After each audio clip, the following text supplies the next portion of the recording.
Hello friends, आज हम लोग डिस्कस करने वाले हैं हाइजेनबर्ग अनसर्टेनिटी प्रिंसिपल के बारे में। ये टॉपिक जो है class 11th, class 12, BSc levels के एग्ज़ाम्स के लिए बहुत इम्पॉर्टेंट है। तो चलिए वीडियो स्टार्ट करते हैं।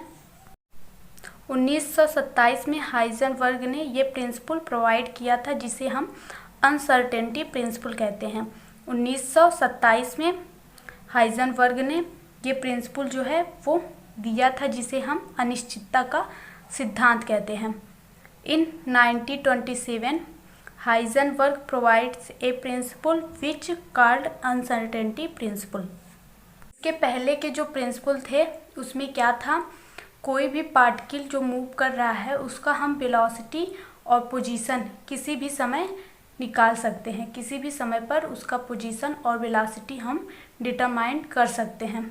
जो पहले के प्रिंसिपल आए थे उसके according to classical mechanics, a moving particle has definite momentum and velocity, it is possible to determine the velocity and position of such a particle at any time.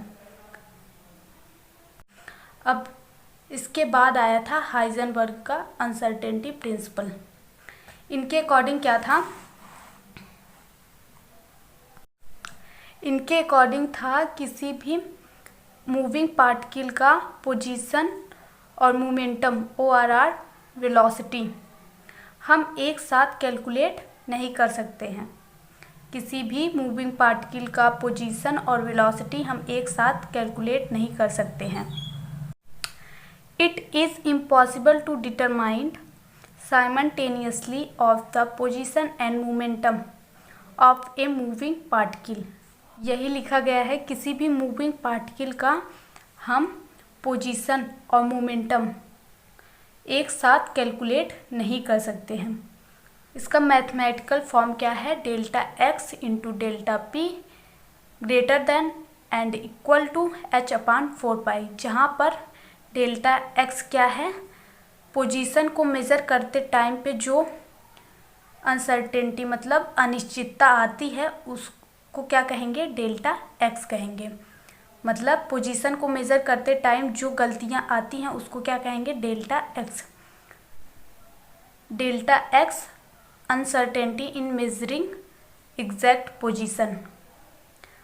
अब delta p, और delta p को हम कैसे लिख सकते हैं, m into delta v। जैसे हम p को लिखते हैं, p को लिख सकते हैं p equal to m v।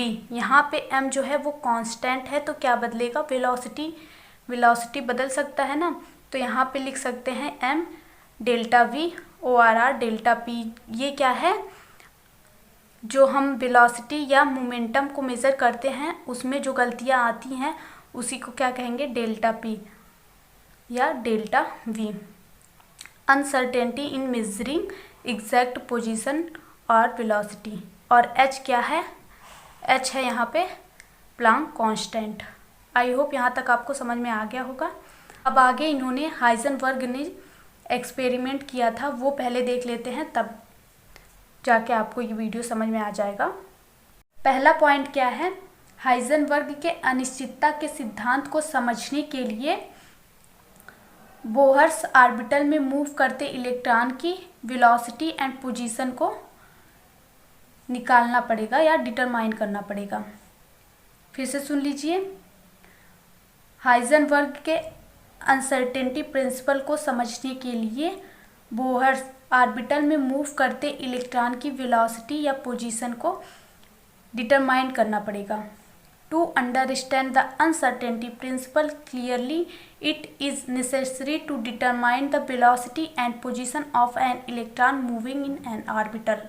ये क्या है, ये है बोहर्स ऑर्बिट, और बोहर्स ऑर्बिट में मूव कर रहे इलेक्ट्रॉन का हमको क्या निकालना होगा, वेलोसिटी और पोजीशन कैलकुलेट करना पड़ेगा, तब जाके हम क्या समझ पाएंगे, हाइजेनबर्ग के अनिश्चितता के सिद्धांत को तब जाके हम समझ पाएंगे।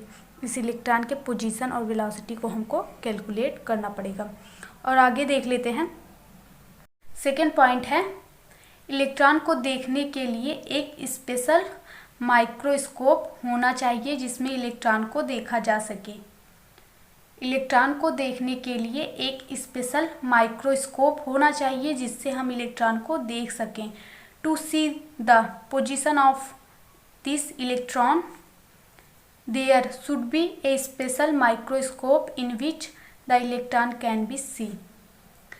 ये पॉइंट आपको समझ में आ गया होगा। अब हम देखेंगे थर्ड पॉइंट क्या था।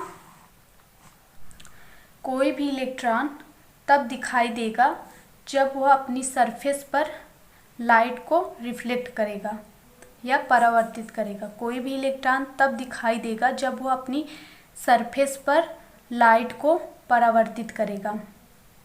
Any electron will be see when it reflect light from its surface. क्योंकि इलेक्ट्रॉन जो है वो बहुत स्मॉल पार्टिकल होते हैं, इसलिए इसको देखने के लिए इसी के साइज का एक्सरे उस पर पड़ना चाहिए। Because the electron is a very small particle, to see it X-ray on the same size should be fall on it. जो आपको बोले हैं वही यहाँ पे इंग्लिश में लिखा गया है। अब नेक्स्ट पॉइंट देख लेते हैं। आपको पता होगा एक्सरे में क्या होता है, फोटॉन होता है और फोटॉन की एनर्जी जो होती है वो बहुत ज़्यादा हाई होती है। एक फोटॉन में h एनर्जी होती है। तो जब वो इलेक्ट्रॉन से कोलिजन करके रिफ्लेक्ट करेगा तो उसका जो वेलोसिटी है, इलेक्ट्रॉन की वेलोसिटी और पोजीशन जो है वो चेंज हो जाएगी। जब एक्सरे उस पर डाला जाएगा तो एक्सरे में क्या होता है, फोटॉन होता है और फोटॉन की एनर्जी बहुत ज़्यादा हाई होती है। और जब फोटॉन जो है इलेक्ट्रॉन से टकराएगा तो इलेक्ट्रॉन की वेलोसिटी और पोजीशन जो है वो चेंज हो जाएगी। When a photon of such rays which has a lot of energy is reflected on the electron, then the velocity of the electron change due to its collision। जब photon उससे टकराएगा, टकरा के reflect होगा तो electron की velocity जो है वो चेंज हो जाएगी। जब चेंज हो जाएगी तो वो फिर से कैलकुलेट करना पॉसिबल नहीं हो सकता है। इसीलिए कहा गया है कि किसी भी पार्टिकल का या मूविंग पार्टिकल का हम पोजीशन और वेलोसिटी एक साथ कैलकुलेट नहीं कर सकते हैं। यही हाइजेनबर्ग के अनिश्चितता का सिद्धांत था। It is impossible to know the exact position of a moving particle या इलेक्ट्रॉन जो है अगर मूव कर रहा है तो उसका हम पोजीशन, एग्जैक्ट पोजीशन नहीं पता कर सकते हैं और ना ही उसका वेलोसिटी पता कर सकते हैं। अगर वेलोसिटी पता कर पाएंगे तो उसका पोजीशन नहीं पता कर पाएंगे, अगर पोजीशन पता हो गया तो उसकी वेलोसिटी नहीं पता कर पाएंगे। एक साथ हम उसका पोजीशन और वेलोसिटी पता नहीं कर सकते हैं। यही था हाइजेनबर्ग के अनसर्टेनिटी प्रिंसिपल। आई होप ये वीडियो आपको अच्छी लगी हो। वीडियो अच्छी लगी हो तो लाइक कर दीजिए, चैनल पर नए हैं तो चैनल को सब्सक्राइब कर दीजिए। Thank you for watching this video. अगर आप स्क्रीनशॉट लेना चाहते हैं तो ले सकते हैं।